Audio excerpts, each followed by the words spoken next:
Hey YouTube, I gotta fix Karen's battery today to keep it from rattling. And whenever I work on my bike, everybody always asks why I haven't shown, why I never show me doing it to Karen's bike.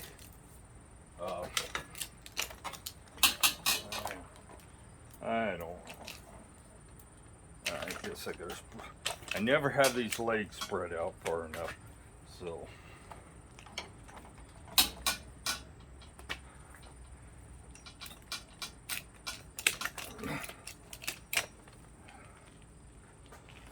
So, I guess I should bring you around here so you can see.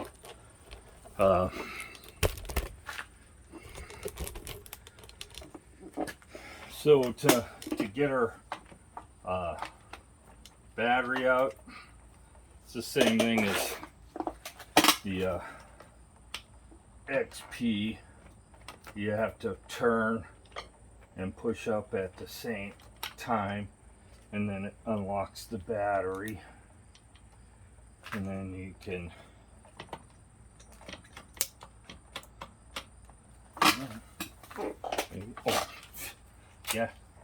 take the key out to help, right? So she's got some rubbing right there, so we'll put some grease on hers too. Let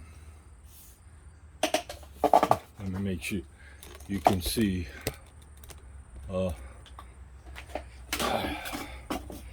I should just use a regular camera, I swear. It'd be easier. So, I'll grab my grease here.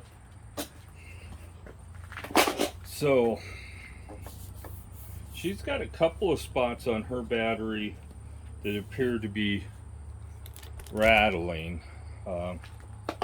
Here, anywhere you see the black. So,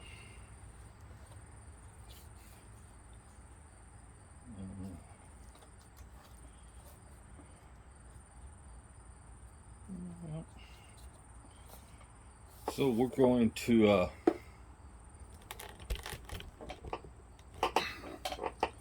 do what we did with the other one. With mine, we're going to, if we have enough tape here, we're going to wrap it around the bottom here. And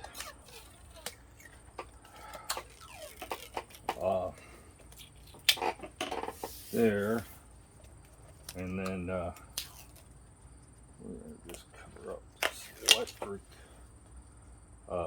name here, just because it's showing that it's wearing on the E of all places. Smooth it out a little bit.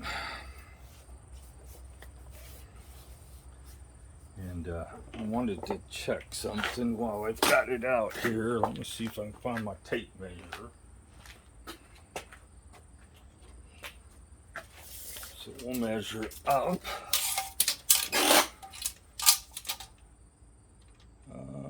We'll call that 20 inches. And the battery is 18. So the battery doesn't actually go all the way to the front. So if you were a custom battery builder, you probably could get a 52 volt battery in there.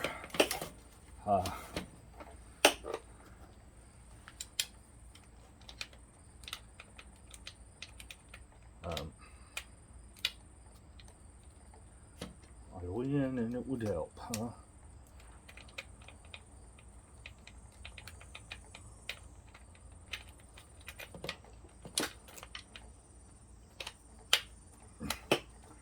And there it's on. So, get some greasy fingers going here. You know, this grease actually might help, if you put it on thick enough, actually might help waterproof your battery connector a little bit. I'm going to put it in the same places, and she's got a battery screw that's coming loose there that I put it in the on mine. Ounce of prevention kind of thing. So let's see.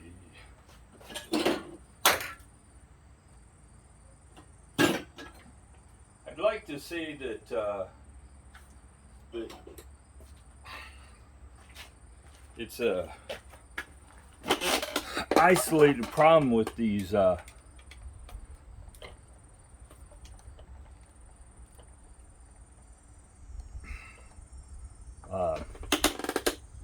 bikes assemblies, but it appears that electric should grab their manufacturer by the short hairs and get them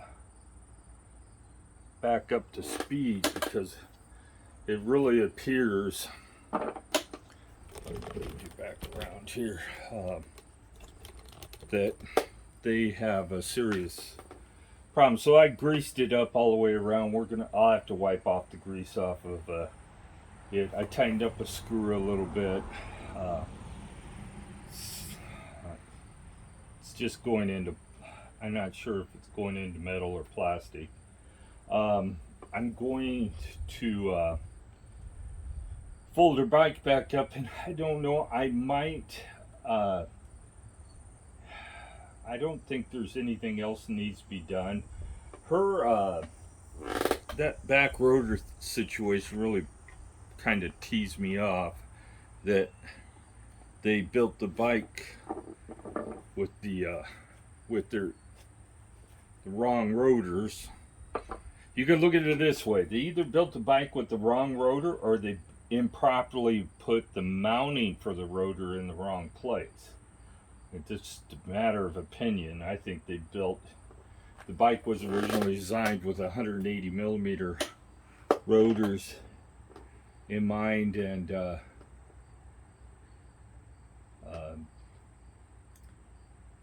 they just saved money and put 160 millimeter. But so got the grease on there, so we'll move you out of the way again so I can fold the bike back up. And it would have been just a matter of time before she would have started having noise coming out of her folding mechanism. And,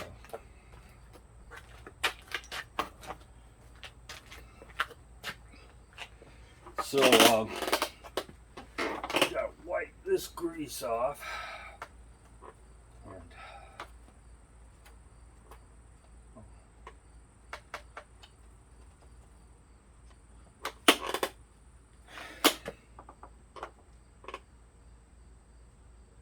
yeah, it really is apparent that they put the wrong size rotors on this bike. Literally, the rotor could go in the caliper another ½ inch. So they either used the wrong rotor size or the wrong mounting hardware. So there's quite a few things that could have been done better. Handlebars was the first thing. I'm going to tilt you back up here so you guys can see me.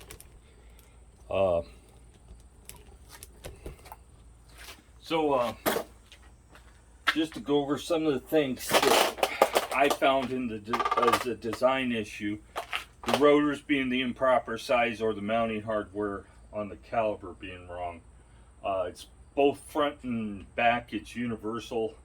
There would be more rotor engagement if they were 180 millimeter and better braking performance. So if you're having problems with it, you're just not happy with the braking performance, that'd be my first stop, would be 180 millimeter rotors. I've commented on hydraulics. It comes right down to it. Most of the problem with this bike comes in the cables. The cables just need to be replaced. I've recommended Jaguar lined and sanded cables. If they sand the cables, it's smoother actuating. So if you don't want to do it, take it to a bike shop and settle for Shimano. Shimano makes line cable and a stainless steel cable instead of a steel one. I'll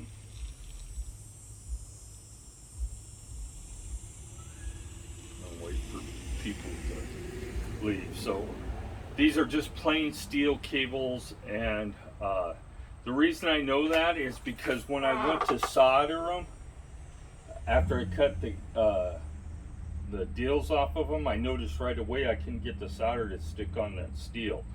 So they're not stainless steel, and the cables that are stainless steel you can get solder to stick to fairly easily. So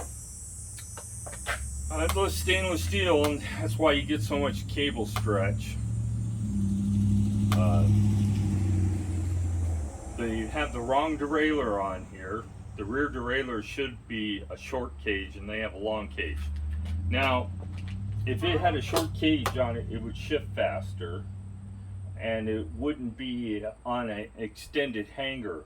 The short cage would make add another 1.5 inches up, or not 1.5 inches, about 1 inch higher. The chain would be about 1 inch higher than it is now. So you would have more ground clearance between the derailleur and the tire, which may become an issue if you're out riding in the weeds. So I would, if short cage derailleur, it would have been cheaper for them, and but Turney in that level, I do not believe they make a short cage derailleur in this level. They might. It might be a pretty rare creature. Another thing they save money on is they're using Freewheels. Freewheels days are done. Sooner or later you will not be able to buy one, and you'll be stuck.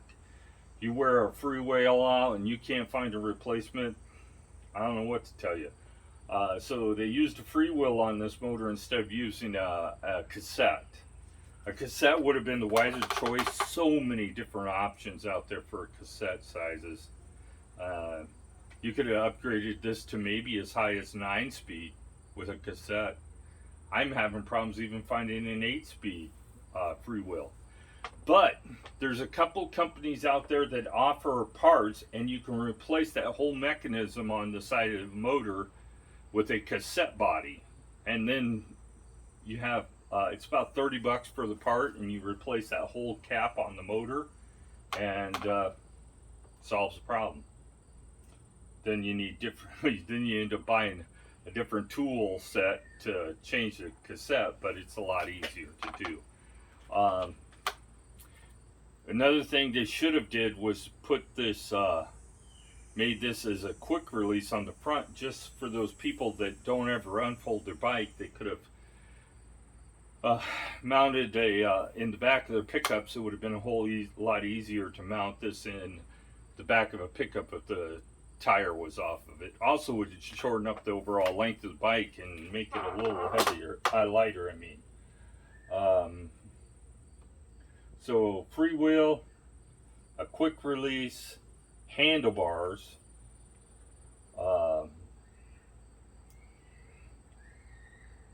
this Pro Wheel, I don't like Pro Wheel. They seem to make really soft crank arms. I bent one. I've seen many bent crank arms on the Facebook forums. Wow, it's unbelievable how many I've seen. A normal cold forged crank arm will not bend like that. This stuff is just cheap. They must use the cheapest possible aluminum they can find to build these crank arms. So I see a lot of people upgrading, going to Amazon. What they don't realize is they're buying single speed crank arms. The the chain uh, the chain rings are different than what should be used on this bike. A multiple speed chain ring is a 3/32 chain, whereas a single speed is an eighth of an inch. I'm wondering how there's a little difference. Not much, but the whole problem is if you're using a single speed, the chain ring is a little narrower, and it's not really designed to run a bike that shifts gears. So I'm not sure if this is actually the appropriate chain ring for the chain. I haven't measured it, uh, but I think they should have included a 56 tooth on this bike, and you would have had a more appropriate gear range. 52 is just this you run out of pedal. People telling me that they run out of pedal just right around the 28-mile-an-hour part, but I run out of pedal at way before that. So I don't know. I think that in all actuality, it probably should be a 56. That's what I would upgrade first. 56 tooth, and not mess with the rear wheel unless you're going to convert it to a cassette. The spokes are cheap. They're not stainless steel, they're steel, so they're going to continue to stretch to their life. So you're going to, at some point, run out of adjustment, and you're going to have to start replacing spokes. If you replace spokes, buy stainless, don't settle for steel. Go buy stainless steel spokes and replace them with stainless steel. Stainless steel brakes, but they don't have the stretching. They're a stronger material, and they don't have the stretching problems that they do with this. Headlights and taillights. The taillight's probably appropriate. It's not the best, but this front headlight, this is just a waste of energy to put it on here. It does not work very well. The head tube, the seat tube, is a 34.9, and then they put an adapter to fit a 31.8 seat tube. Talk about boneheaded moves.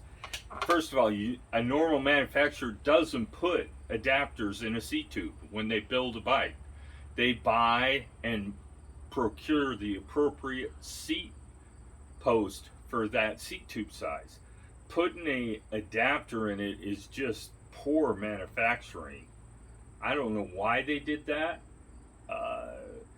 So if you have an XP and you're having problems getting on and off your bike, my suggestion is to buy a dropper seat post. And what a dropper seat post does is you can buy a lever on it, or you can buy one with the lever on it, and you press that lever and it lets the seat post collapse 6 inches typically. So you don't have to lift your leg up very high to get off the bike anymore. So if you're having problems getting off your XP and you need to get some extra room to get off, a dropper seat post. Most of them have some suspension to them, between 100 and 150 millimeters of travel. 150 millimeters is a little over 6 inches, so keep that in mind. If you want a seat post that has a lot of travel, a dropper seat post is going to be better than the ones that Lectric sells that has maybe an inch or an inch and a half of travel. So we get a dropper seat post. You solve your problem of lifting your leg as high. You get some suspension on it. Keep in mind though, suspension on a seat means you're changing your seat height constantly and can cause knee problems. Your seat, if you're having knee problems, you want your seat as high as possible. So if you're having knee problems after riding your bike, your knee gets sore, your seat isn't high enough. And there's videos out there, I've done a few, there's many videos out there that will explain what your seat height is. If you can get off, if you can stop at a stop sign and put a foot down and not have to get off the bike, then your seat isn't set right. No way about it. So you could have somebody ride behind you, and if your hips are rocking, it means your seat height is too high. If you're bouncing, it means your seat height is too low. So enough said about that. Went over that before, but I wanted to get Karen's bike taken care of, and people have asked me why I haven't customized my bike. Is because I could care less what it looks like, really, as long as it functions.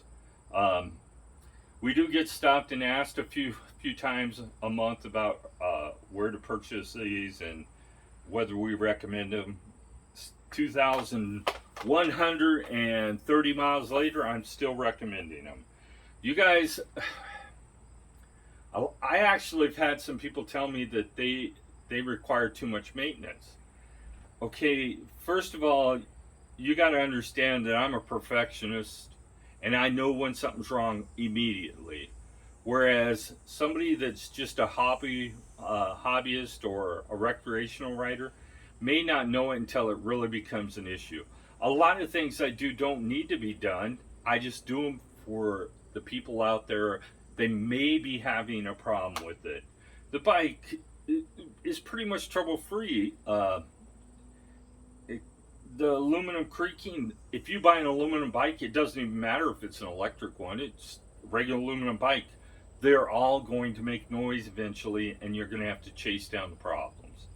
So I done part of the diagnostic and chasing for you guys, so you don't have to take your bike to a bike shop and say, I can't get rid of this noise no matter what I do. So you've seen I made a playlist with some of the noise solving problems. I'll do is I add to it, I'm going to add to that playlist so you can locate the things in one place, and I'm going to start making playlists for brake adjustments, derailleur adjustments, and all those still. Karen's derailleur, the other day I had to adjust the set screw because she couldn't get into 7th gear, and what that was her derailleur came from the factory loose. Evidently I didn't check it, so when I tightened it up, it no longer would go into 7th gear. So check your derailleurs, tighten them up, and you may have to adjust the set screws. There's videos out there how to adjust those set screws. Pretty simple, straightforward.